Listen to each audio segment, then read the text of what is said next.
Well, hello and welcome back to the Ghost Island tutorial. Now, as the title suggests, this tutorial is going to be focusing on the touch inputs. Okay, so right now we can move using our keys, WASD or arrow keys, and also we can collide with the tiles. We're actually kind of at the end of the entire series because we only just need to, if you think about it, we just need to add the custom sprites. That's like super easy. It's just going to be one video. We just need to make sure that we can play this game on our device, touch devices as well. So we just need to compare, we need to know if you are clicking on the left and right, okay, up and down for that matter.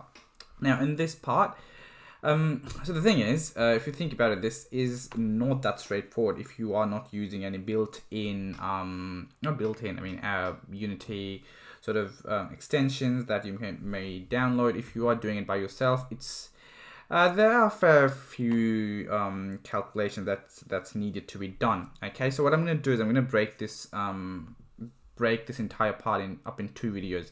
So this one will mostly focus on the horizontal movement, so in terms of its the player's X that is moving left and right, and then we're going to have another one later that would be working with the vertical movement.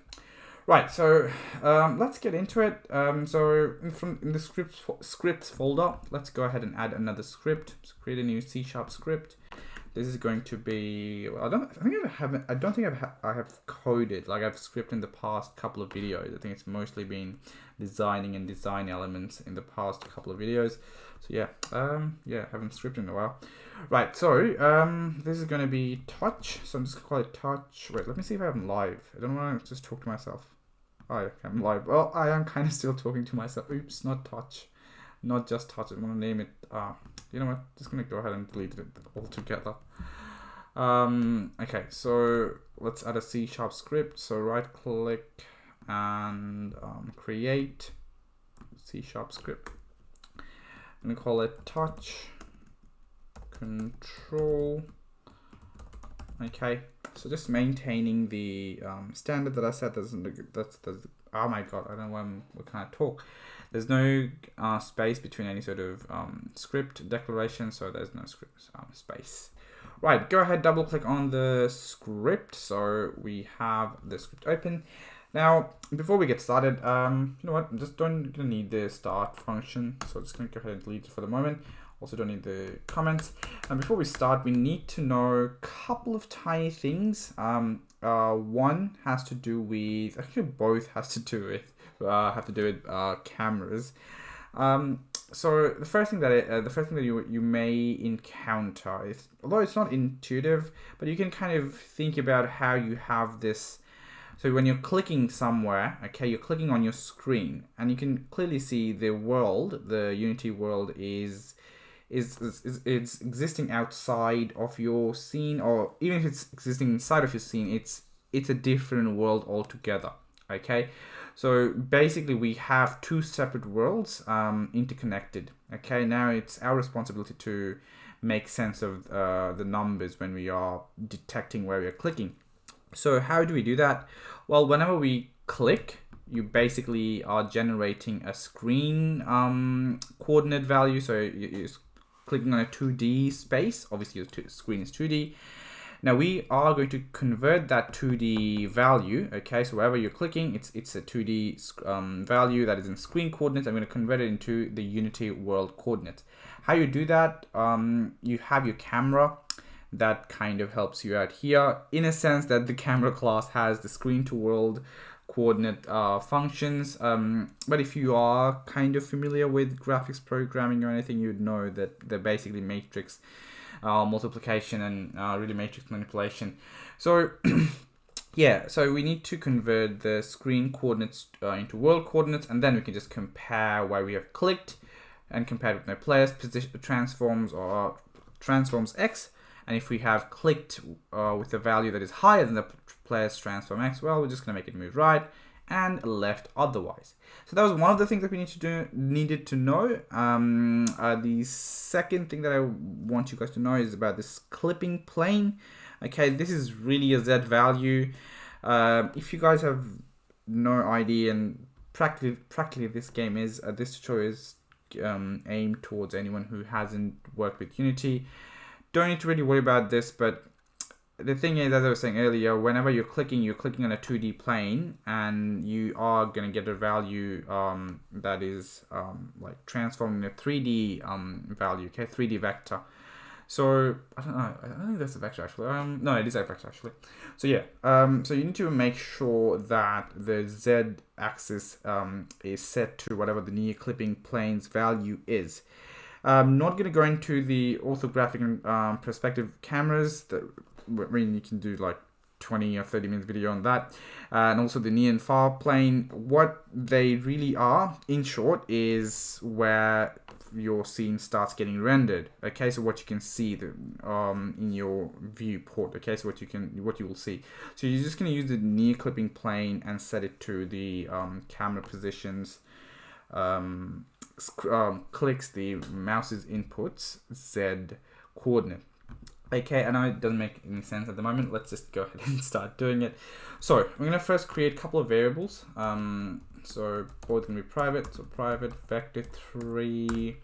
Let's have one variable to store the input that we get from our touch, our click. Okay, I'm gonna call this mouse pause in screen. Okay, so that's mouse position in screen coordinates.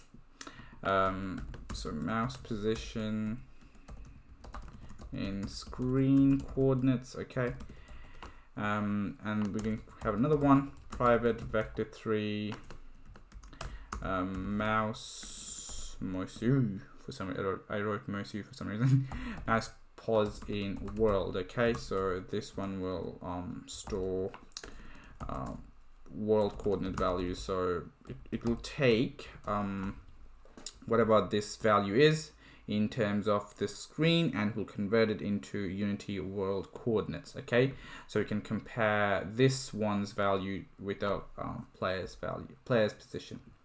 Now let's go ahead and create a custom function. So like our own function, so we can just have a neater sort of class rather than having a really jumbled up update event. So private void, when you're doing something, when you're making a function just for the sake of making the code clear or cleaner, and you're not returning, you just set it to void. Okay, kind of like you see your update as well has void, so you're not returning anything. I haven't really done any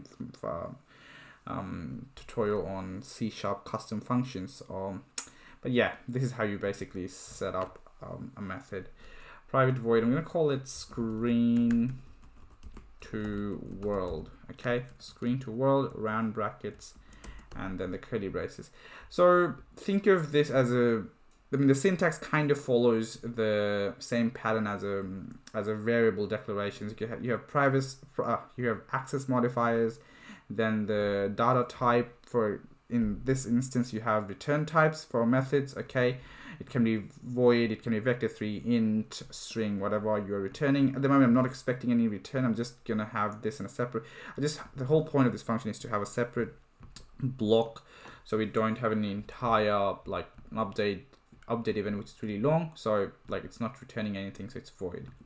Okay, and then the name can be anything of your choice. Right, so let's do that. Let's use this one first. So mouse position in screen.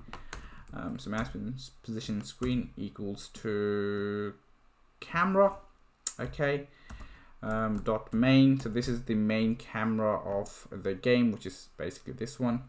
Okay, and they have the main camera has a lot of important function methods built into it. So camera.main .mouse position. No. Huh. That's funny. Is it input dot, yeah, okay, input dot mouse position. Oh yeah, that is part of the input. Why was I thinking camera? Oh, okay, yeah, we need camera dot main to convert the position from screen to world, but obviously we need the mouse position from the input class first. Right, so what this does really is just returns a screen value. So it returns input in screen coordinates. Okay, now what you need to do in the next code is just set the world position. Okay, convert this position into world position. So let's do that. So mouse position in world equals to, and now we're going to use our camera.main. As I was saying, the main camera has a lot of actual functions that we can use. The one we're going to be using is world to, not that, screen to world, okay, not world to screen, screen to world, round brackets and semicolon, and you're just going to pass this particular value in, okay, so whatever the screen value is would be converted from screen to world position, okay, so converting from screen to world. Okay, one thing that I've left out is the part that I was talking about, the near plane and the near plane. Okay, so where our camera gets rendered. Right now, the Z for the screen coordinates would be set to 0. I don't want. I need to have the screen. I need to have the Z coordinates set to whatever the near plane's value is. Okay, so and we need to do that before we call this function. Okay, so just go there and have a enter to create a new line, and there just set the mouse position that is in screen coordinates. So this one right here. So mouse position in screen dot Z should be equals to camera.main.near clipping plane. So whatever the value that of this clipping plane may be. So basically setting that to the z-axis. So yeah, you're getting a more accurate conversion. And with that done, you can just come back to the update function and just call this method here. Okay. So now on every frame you would have the you'd have this calculation done for you, really. Okay, and you need to do that because like you don't know when you're going to click, and you need an updated version of your inputs values. Okay, now just like we did for the keys, we're just going to have a quick if. Okay, although we are going to be expanding on this one, so in later on next session, not this one though. So if input dot get mouse button. Okay, so just like we have get key, get axis, get button down, we have get mouse button down, mouse button up. They're exactly the same, except that it's for mouse.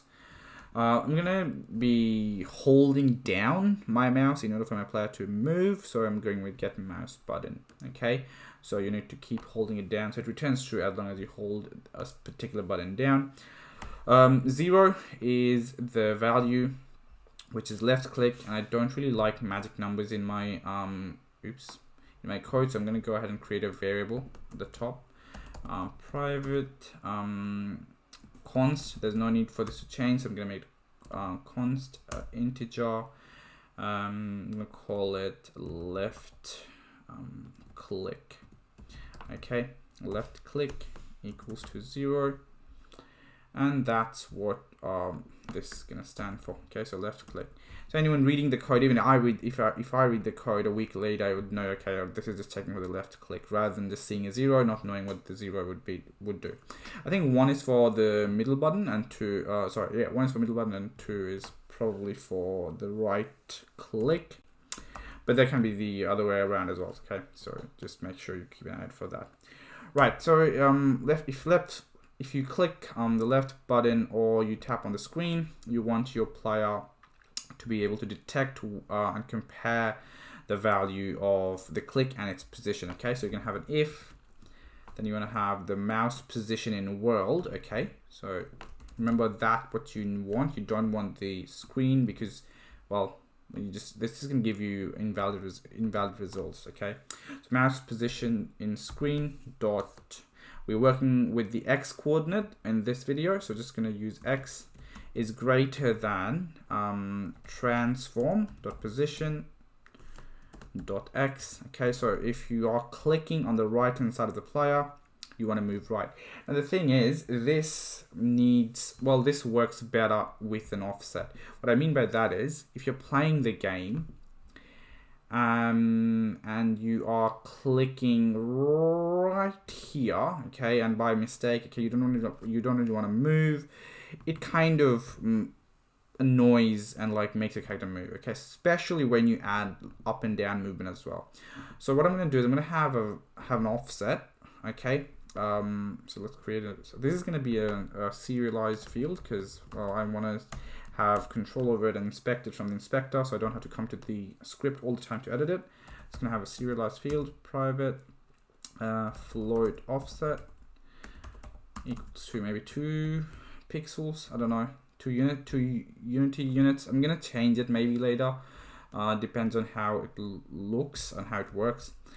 So, so transform.position.x plus the offset. Okay, so if the click has been detected at the position of the player plus, so on the right hand side of the position of the player plus the offset, then you want to make it move to the right.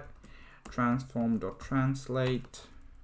Remember, this is not the way you'd probably make a player move. This is just a very naive way to do it. However, I feel like this really breaks it down. If you use transform.translate like this, breaks it down and gives you guys a better understanding of what exactly is going on. I would much rather have just one line of code that just changes over time, or even that, like, yeah, there are other ways to do it, but I think that this, as a beginner's tutorial, this one really should help you guys visualize how your character is moving. So vector 3.right, so the right direction, times, we need to take the frame into consideration. So time to delta time times the speed, which I haven't created. So let's go ahead and have another private serialized field, so we can change it from the inspector if we want to. Speed equals to, let's go with 2 here as well. Okay, so if I click on the right hand side, it's going to move to the right. So let's save our work and let's go back to Unity.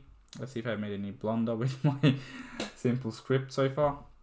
So I want to point out why I wanted the what do you call it, the offset. Okay, oh wait, I haven't added this component yet, my bad. Okay, click on the player and go and add component. Gonna want to add the touch control. I think it was there. Yeah, touch control. Yep. Okay, so yeah, we'll have a look at how the offset behaves. So now with the offset in, if I click here, well, 2 is not that much actually, to be honest. I don't think it's working the way I want it to work, because that's not how it's supposed to behave. Let me have a quick look. Screen to world, mouse position. Oh my god. Why did I use screen? The things I do and the things I say, all along I meant to say, so when I was doing this if, I meant to say, yeah, you never use screen, but instead I said always use screen. Anyways, silly me. So, yeah. So when you play, you'd see how the offset comes into play, particularly when you have when you're clicking right next to the player. Okay, if I go back to the script, you can see the as the offset is 2 pixels. If I decrease the value to maybe less than that, okay, you can see how you click here and it's moving. Whereas if you make it maybe 3, you have to click further away for your player to move. Okay, so that's kind of like 3 units. Okay, the offset value is really up to you, and it's up to your choice and preference and how you feel it's working well. For me, I think 2 pixel is too much, not gonna lie, so maybe gonna go to 1.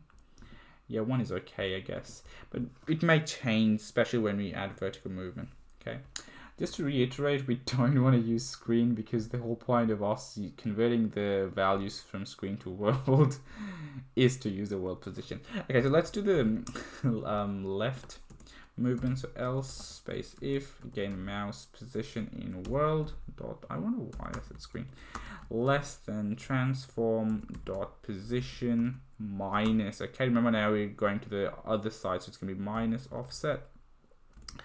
Okay, minus offset, and it's just going to be transform.translate, oopsies, transform position.x. Right, transfer.translate, and same old code, vector3. However, this one would be making us move to the left of the player, so vector3.left, and again we need the time to delta time times by speed. Okay, so this basically does the code for you to move horizontally. However, this would be a bit more complicated when we add the up and down vertical movement. Okay, by the way, hopefully by me doing that blunder of like having the world to screen, you could see why we don't and why we can't work with scene, because you're gonna get invalid inputs, because screen values they would not reflect the actual position or the actual click of the of your input, really. Okay, so I think there was something good out of that. Something good came out of that. So yeah, that's why we need to have, first we need to get the mouse's position, store it in the screen coordinate, and then convert it into a world, and then we can compare it. Okay. Right, in the next video, we'll be working with the horizontal, with the vertical movement, so we can go up and down. Give it a shot, but you will see there are some issues that occur, that come up when you try and do horizontal and vertical together. I'll talk about it in the next video and talk about how we can have a way around that. Right, cool. I will see you guys in the next video. Bye bye.